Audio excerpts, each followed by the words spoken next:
2005 के अंडर आप किसी भी पब्लिक अथॉरिटी से जो कि केंद्र सरकार के अंडर आती हो या किसी राज्य सरकार के अंडर आती हो, उनसे कुछ भी इंफॉर्मेशन मांग सकते हो।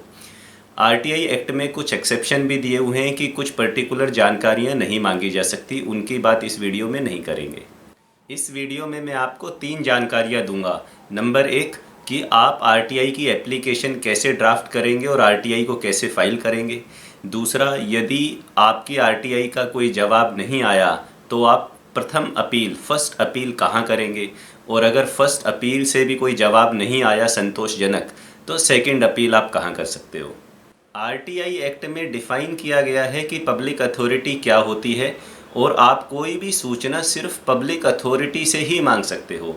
किसी प्राइवेट ऑर्गेनाइजेशन से जो कि पब्लिक अथॉरिटी की डेफिनेशन में शामिल नहीं है, उससे इस एक्ट के तहत कोई भी सूचना नहीं मांगी जा सकती। यदि आप केंद्र सरकार के किसी विभाग या पब्लिक अथॉरिटी के खिलाफ आरटीआई फाइल करना चाहते हो तो केंद्र सरकार ने उसकी एक अलग से वेबसाइट बना रखी है, जिसका लिंक मैं डिस्क्रिप्शन में दे रहा हूँ। आप उस वेबसाइट पे जा सकते हो और वहाँ पे एक फॉर्म है, वो फॉर्म आपको भरना है और ऑनलाइन ही 10 रुपये की फ़ीस पे करनी है और आपकी आरटीआई वहीं फाइल हो जाएगी और वहाँ से आप उसका स्टेटस भी चेक कर सकते हो। यदि ऑनलाइन आरटीआई फाइल करने में आप कंफर्टेबल नहीं हैं तो आरटीआई को संबंधित विभाग में बाई हैंड भी दिया जा सकता है, या आप चाहें तो रजिस्टर्ड पोस्ट से भी आरटीआई को फाइल कर सकते हो। आइए अब आपको बताता हूं कि आप आरटीआई की एप्लीकेशन कैसे तैयार करोगे।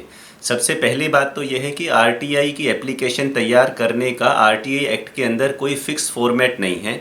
एक सिंपल प्लेन पेपर आप लीजिए, उसके ऊपर लिख दीजिए आरटीआई अंडर आरटीआई एक्ट 2005। फिर हिंदी या इंग्लिश या जिस भी राज्य में आप रहते हो उसकी जो भी रीजनल लैंग्वेज है, आप किसी भी भाषा में वो आरटीआई की एप्लीकेशन लिख सकते हो। अगर आप इंग्लिश में लिख रहे हैं तो ऊपर लिखिए to the public information officer. हर आरटीआई की एप्लीकेशन पब्लिक इन्फॉर्मेशन ऑफिसर को ही एड्रेस की जाती है, जिसे हिंदी में कहते हैं जन सूचना अधिकारी। उसके बाद जिस विभाग में आप एप्लीकेशन लिख रहे हैं उसका नाम और पूरा पता लिख दीजिए वहाँ पे। विषय में लिखिए आरटीआई अंडर आरटीआई एक्ट। उसके बाद लिखिए श्रीमान जी कृपया मुझे निम्नलिखित बिंदुओं पर सूचना देने का, अगर आपको डॉक्यूमेंट चाहिए तो डॉक्यूमेंट्स की प्रतिलिपि प्रदान करने का, या आपको फ़ाइल निरीक्षण करनी है कोई जाके वहाँ पे तो फ़ाइल निरीक्षण करने की अनुमति प्रदान करें। तो जो भी आप चाहते हो आरटीआई के माध्यम से फ़ाइल इंस्पेक्ट करना चाहते हो या खाली सूचना चाहते हो या फ़ोटो कॉपीज़ चाहते हो, वो लिख के आप जिस बारे में सूचना चाहते हो, जिस चीज़ के संबंध में, वहाँ पे पॉइंट वाइज लिख दीजिए 1 2 3 4 5।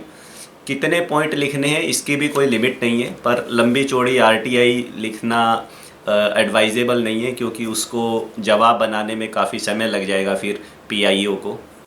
एक गलती जो आमतौर पर लोग करते हैं आरटीआई फाइल करते हुए वो ये कि वो इन्फॉर्मेशन मांगने की बजाय ओपिनियन मांगना शुरू कर देते हैं।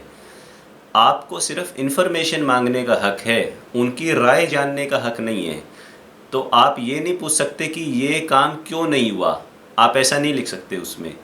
आप सिर्फ ये पूछ सकते हो कि ये काम का स्टेटस क्या है, बस सिर्फ सूचना मांग सकते हो। उनसे क्वेश्चन इस प्रकार के नहीं होने चाहिए जहां उनकी राय मांगी जा रही हो। आपको ये भी ध्यान रखना है कि आपने उसमें कोई लंबी चौड़ी कहानी नहीं लिखनी या इतना लंबा चौड़ा कोई पॉइंट नहीं लिख देना कि जिससे पढ़ने वाला ही कंफ्यूज हो जाए कि आप पूछना क्या चाहते हो। बड़े शॉर्ट सा एक लाइन का क्वेश्चन पूछना है और सिर्फ इन्फॉर्मेशन के बारे में पूछना है। कोई दूसरा बात यह है कि आरटीआई में कोई भी इन्फॉर्मेशन बताने के लिए कोई भी कारण बताना आपके लिए आवश्यक नहीं है। आपको ये लिखने की कोई ज़रूरत नहीं है कि मैं ये इन्फॉर्मेशन क्यों मांग रहा हूँ।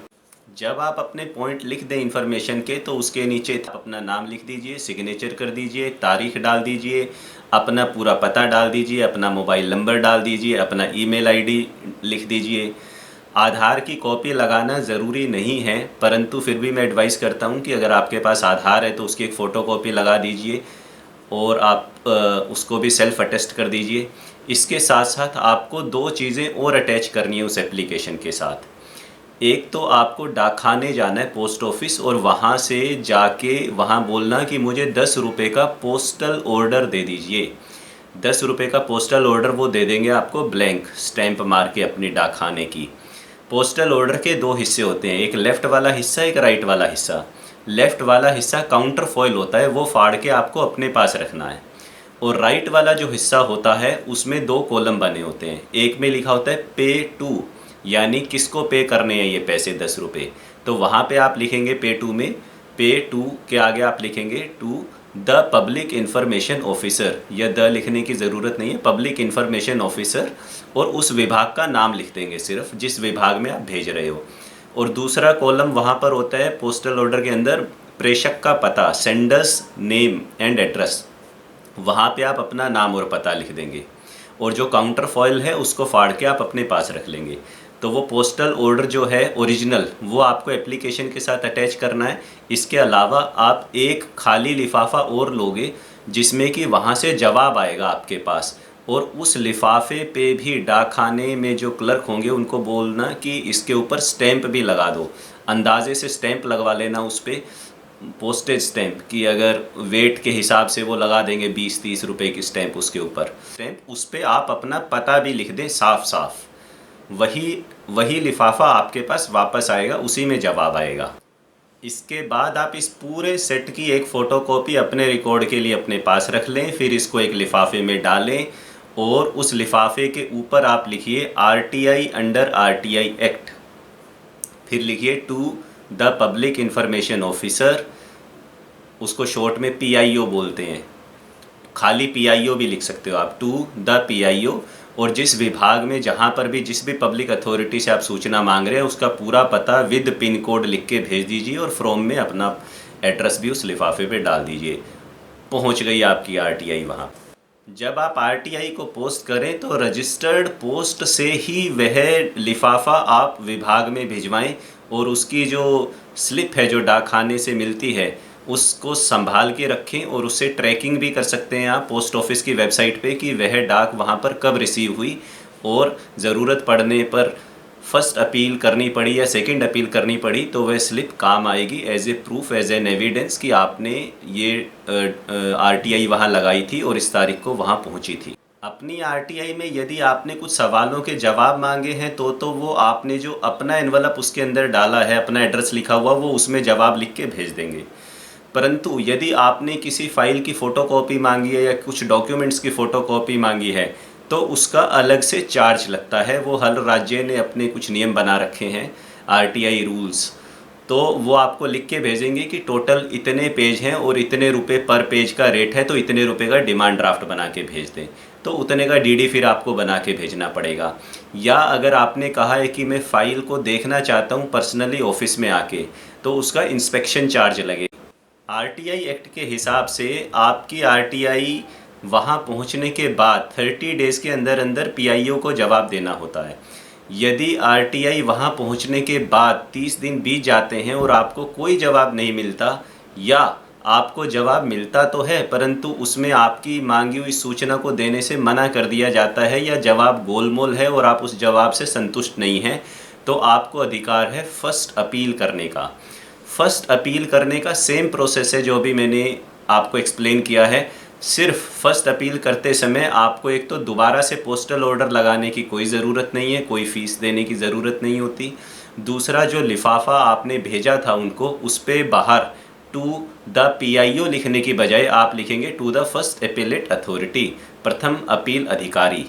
कोई आवश्यकता नहीं है कि आपको उस प्रथम अपील अधिकारी का नाम पता है या नहीं पता, PIO का नाम पता है या नहीं पता, उससे कोई मतलब नहीं है। हर विभाग में एक PIO और एक फर्स्ट अपीलेट अथॉरिटी एक्ट के हिसाब से डेजिग्नेटेड होते हैं। फर्स्ट अपील करने की भी टाइम लिमिट है। जब PIO 30 दिन के अंदर जवाब ना दे या असंतुष्ट जवाब दे तो उसके फर्दर जो 30 दिन है उसके अंदर अंदर आपको फर्स्ट अपील करनी होती है।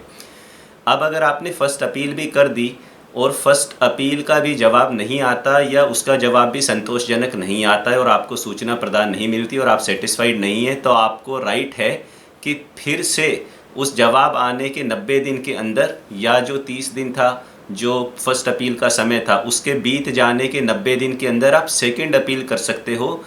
सेकंड अपील किसको करनी है? अगर केंद्र सरकार के अंडर वो पब्लिक अथॉरिटी आती थी तो करनी है सेंट्रल इन्फॉर्मेशन कमीशन को, और यदि राज्य सरकार के अंदर वह पब्लिक अथॉरिटी आती थी जिससे आपने सूचना मांगी है तो कंप्लेंट करनी है, अपील करनी है स्टेट इन्फॉर्मेशन कमीशन को। उनके जो कंप्लीट एड्रेसेस हैं वो एक वेबसाइट पे दिए हुए हैं। उस वेबसाइट का लिंक मैं नीचे डिस्क्रिप्शन में दे रहा हूँ। अगर आपको सेकंड अपील करनी है तो वहाँ पे आप क्लिक करके वो एड्रेस निकाल सकते हैं।